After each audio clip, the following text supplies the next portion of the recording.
Ahli keluarga meninggal minta buat tahlil kat surau, jemaah pula kata, meninggal ke? Sedangkan satu kampung tahu dah, tak mau buat tahlil sebab si mati tak pernah pergi surau. Apakah hukumnya? Dengar baik-baik. Bila mati kita kena belajar dah awal-awal. Dalam kematian itu ada benda yang wajib, ada benda yang sunat, ada benda yang harus, ada benda yang makruh, ada benda yang haram. Mati suruh ngaji. Okey. Contoh masa mati ada benda yang sunat. Apa sunat kalau mati? Tutup mata termik, tutup mata mayat. Faham? Tutup mata mayat itu sunat. Faham? Tarmidul mayyit, menutup mata mayat. Jangan buka gitu. Dengan perlahan, dua jari gini boleh, dengan gini boleh, tutup gini pun boleh. Jangan awak ngepelayar. Tak molek. Tapi bila tutup mata? Contohnya, tutup mata lah setelah sahih mati. Ni ayah tengah sakit, tutup dah. Ayah tu tutup dah lantang ni. Dah, tengah hidup ni tutup dah. Itu contoh sunat. Apa yang wajib? Yang wajib mandikan. Akan ada benda wajib. Dalam mandikan pula. Datang pula. Ada yang sunat. Apa sunat? 3 kali mandi. Apa lagi sunat? Capur dengan air daun bidara. Dan sunat. Mandi tu wajib. Sampai pada tanam, ada yang sunat. Apa dia sunat? Faham? Iaitu dibacakan doa, jangan balik. Dibacakan doa kepada si mati. Jangan terus balik, sunat. Faham? Apa lagi? Dan dijirus air supaya tanah kubur itu kemas. Faham? Apa lagi yang sunat? Dia letakkan satu batu nisan. Satu saja di bahagian kepala. Letak bahagian kaki, harus jadi 2. Dia ada hukum dia. Baik. Balik di rumah, dia kata nak tahlil. Hukum tahlil harus, bukan wajib. Nampak? Kerana apa? Ikhtiar orang yang hidup kepada orang yang sudah mati. Orang mati boleh tak berdoa? Nak berdoa, nak berzikir tak boleh dah.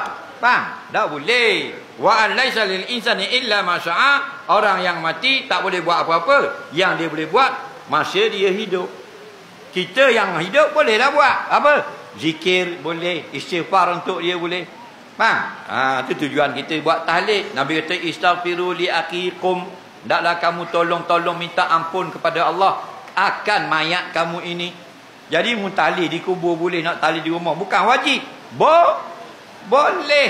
Di kubur boleh, dalam bah boleh, dalam bank jenazah boleh, di rumah boleh, malah karang boleh. Dah.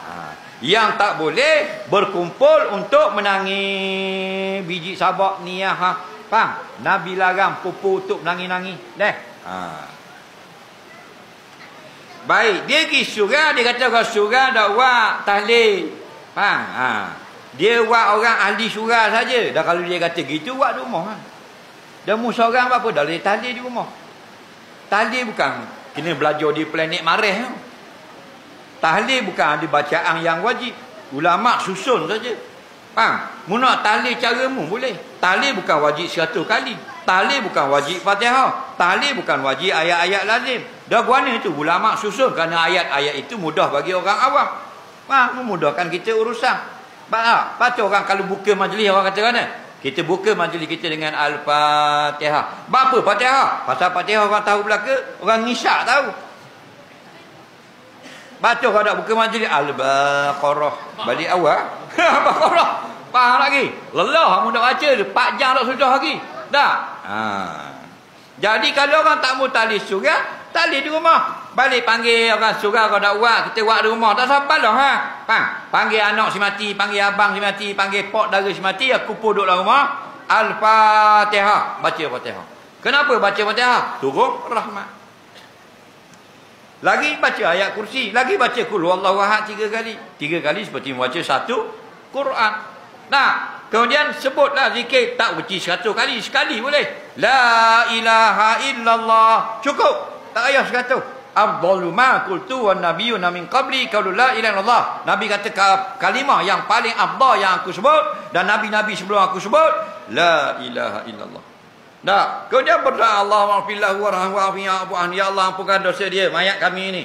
Rahmatilah dia, kasihani belaslah dia. Buat baiklah kepada dia di alam barzakh. Nak? Bukan wajib.